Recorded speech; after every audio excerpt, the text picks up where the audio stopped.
Stage 13 from Bamako to Ayon El Atrous, nearly 500 kilometres, 300 miles. Many people preparing in many different ways, but this particular co-driver saying, we're not going to need a co-driver on this stage, we're going to need an Indian to help us see through the dust. Through this part of Black Africa, it was very dusty indeed, but Colin McRae sped to the stage victory.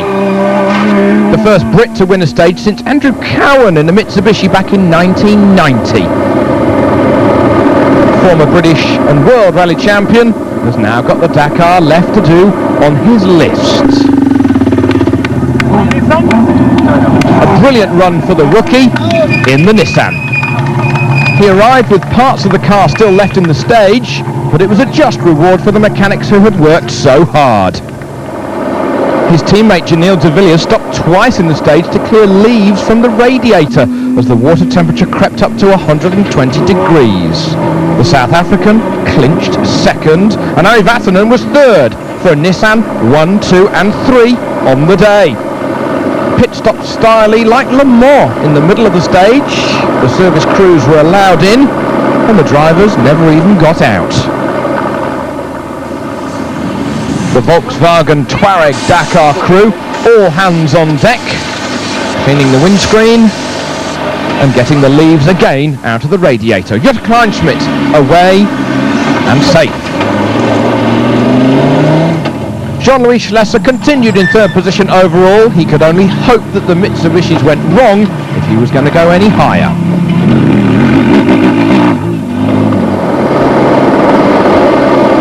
Luc Alphonse on board with him in the BMW. He says, Henri and I, we had never driven before as a team until the prologue on the 1st of January, but we've got a huge amount of experience between us. Henri used to co-drive for Jean-Louis Schlesser, and coming up behind the blue buggy, Henri says, I know how he's going to drive, so let's just follow him for a bit. I know his tactics.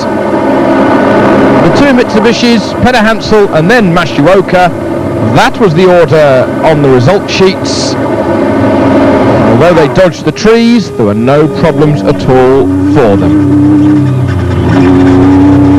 Masuoka aiming to get to the end of the stage together with Peter Hansel without any problems with the car.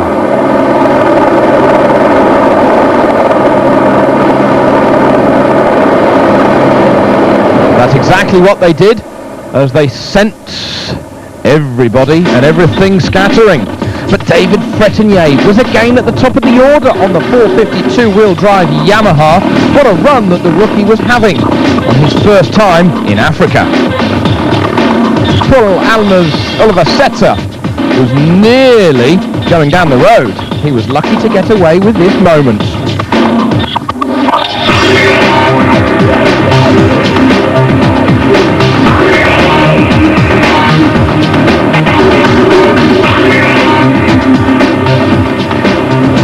Alfie Cox said he had never gone so sideways in one day, whilst Richard Sankt was attacking hard to try and clinch the lead away from Spain's Nani Roma. Another day gone, one day less. Now we're riding on board down one of these stages. Just watch on the right hand side as the monkeys run across the road. Woohoo! Stage 14 from Ayon El Atrous, back up to Tajika. It was the third longest stage of the entire rally, and before dawn at the stage start, Richard Sankt was going to battle with Nani Roma and Cyril Dupre.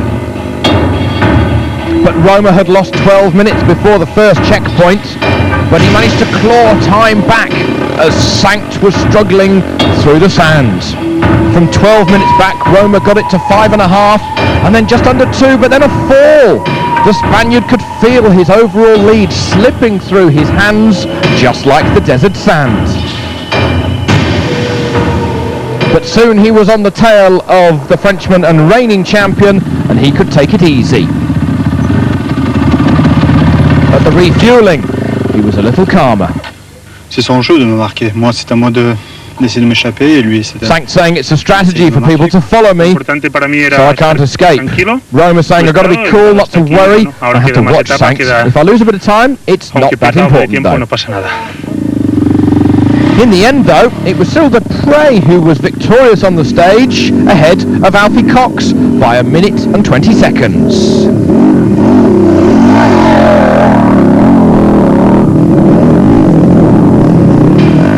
Harry Vatanen got 12 kilometres into the stage. He lost control, hit a tree and damaged the radiator beyond repair. He and co-driver Juha Repo out of the rally.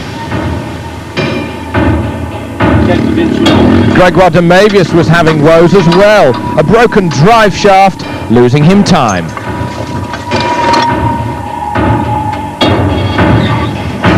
It continued to be a day of mechanical problems as well for Jose Maria Servia. He lost part of his suspension up the stage. He had to go and search for it. But just as he had done from the stage out of Bobo, Luc Alphonde was victorious into Tajika.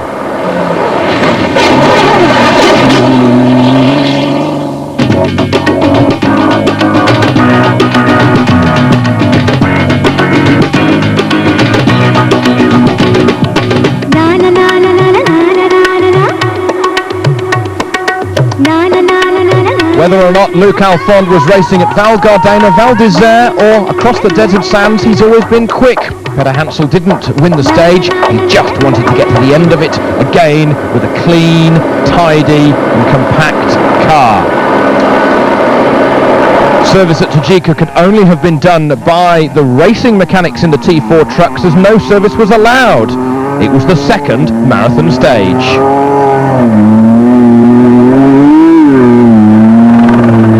The leader Peter Hansel saying, sure, we have a lead, but we got lost today, so we just took our time to find the right direction again. It's far better for me to drive like this. Other people were having problems in the deep sands in the middle of Mauritania.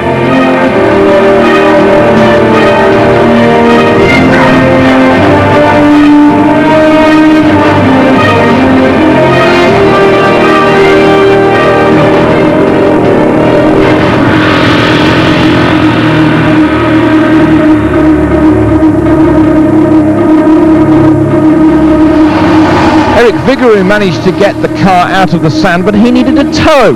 A friendly Kamaz came by. Thierry Magnaldi reversed, but then damaged the car in reverse. Everything happens on the Dakar, as then night fell and it got harder and harder and harder.